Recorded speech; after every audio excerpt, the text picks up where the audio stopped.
Hey guys, Lord Naren White here, the Holy Ghost, the one true God, back with you with the next video in my series, Dracula by Bram Stoker.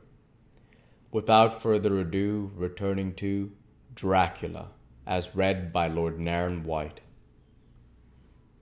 I only slept a few hours when I went to bed, and feeling that I could not sleep any more, got up.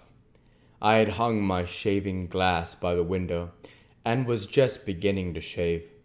Suddenly, I felt a hand on my shoulder and heard the Count's voice saying to me, "Good morning."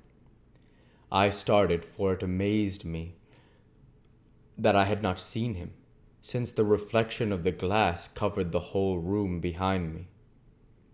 In starting, I had cut myself slightly, but did not notice it at the moment, having answered the Count's salutation. I turned to the glass again to see how I had been mistaken. This time there could be no error, for the man was close to me, and I could see him over my shoulder, but there was no reflection of him in the mirror. The whole room behind me was displayed, but there was no sign of a man in it, except myself. This was startling, and coming on the top of so many strange things, was beginning to increase the vague feeling of uneasiness which I always have when the Count is near.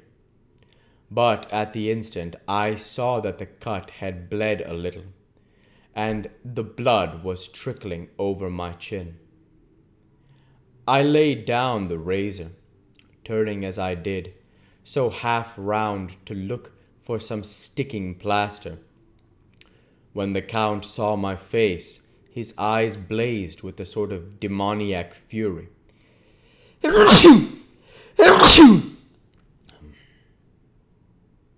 And he suddenly made a grab at my throat. I drew away, and his hand touched the string of beads which held the crucifix. It made an instant change in him, for the fury passed so quickly that I could hardly believe that it was ever there. "Take care," he said. "Take care how you cut yourself. It is more dangerous than you think in this country." Then, seizing the shaving glass, he went on, "And this is the wretched thing that has done the mischief. It is a foul bauble of man's vanity. Away with it!" And opening the window with one wrench of his terrible hand, he flung out the glass, which was shattered into 1,000 pieces, on the stones of the courtyard far below. Then he withdrew without a word. It is very annoying, for I do not see how I am to shave, unless in my watch case or the bottom of the shaving pot, which is fortunately of metal. When I went into the dining room, breakfast was prepared, but I could not find the Count anywhere. So I breakfasted alone. It is strange that as yet I have not seen the Count eat or drink. He must be a very peculiar man. After breakfast, I did a little exploring in the castle. I went out on the stairs and found a room looking towards the south. The view was magnificent, and from where I stood there was every opportunity of seeing it. The castle is on the very edge of a terrific precipice. A stone falling from the window would fall 1,000 feet without touching anything. As far as the eye can reach is a sea of green treetops, with occasionally a deep rift where there is a chasm. Here and there are silver threads where the rivers wind in deep gorges through the forest. But I am not in heart to describe beauty, for when I had seen the view I explored further. Doors, doors, doors everywhere, and all locked and bolted. In no place save from the windows in the castle walls is there an available exit. The castle is a veritable prison, and I am a prisoner. Chapter 3. Jonathan Harker's journal continued. When I found that I was a prisoner, a sort of wild feeling came over me. I rushed up and down the stairs, trying every door and peering out of every window I could find, but after a little the conviction of my helplessness overpowered all other feelings. When I look back after a few hours, I think I must have been mad for the time, for I behaved much as a rat does in a trap. When, however, the conviction had come to me that I was helpless, I sat down quietly as I have ever done anything in my life, and began to think over what was best to be done. I am thinking still, and as yet have come to no definite conclusion. Of one thing only am I certain, that it is no use making my ideas known to the Count. He knows well that I am imprisoned, as he has done it himself, and has doubtless his own motives for it. He would only deceive me if I trusted him fully with the facts. So far as I can see, my only plan will be to keep my knowledge and my fears to myself, and my eyes open. I am, I know, either being deceived, like a baby, by my own fears, or else I am in desperate straits, and if the latter be so, I need and shall need all my brains to get through.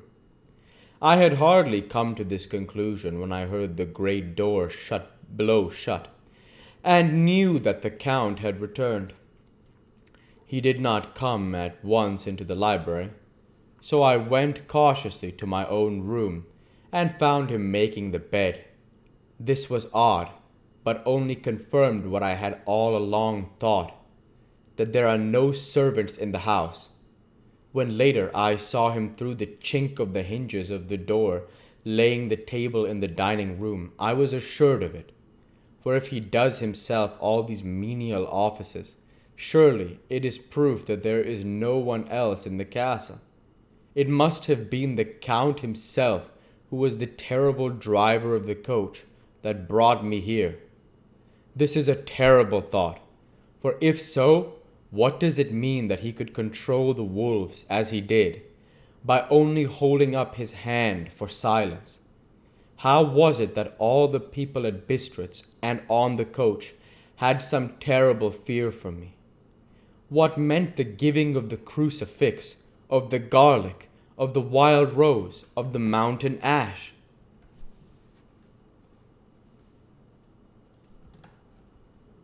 Bless that good woman who hung the crucifix round my neck, for it is a comfort and a strength to me whenever I touch it. It is odd that a thing which I should have been taught to regard with disfavor and idolatrous, should be in a time of loneliness and trouble, be of help. Is it that there is something in the essence of the thing itself, or that it is a medium, a tangible help, in conveying memories of sympathy and comfort?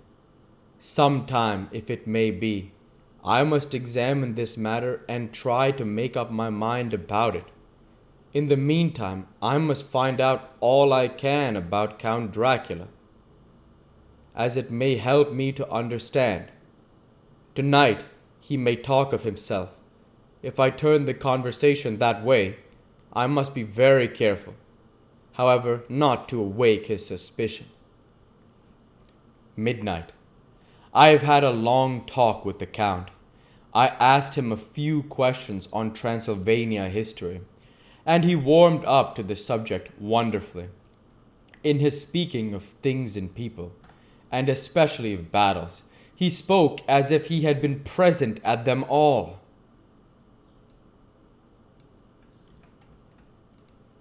We'll go ahead and stop there for this week. As usual, I want to say thank you for watching, and I hope you enjoyed. Please like, comment, and subscribe, as it greatly helps the channel. Light be with you all. Take care, and thanks again.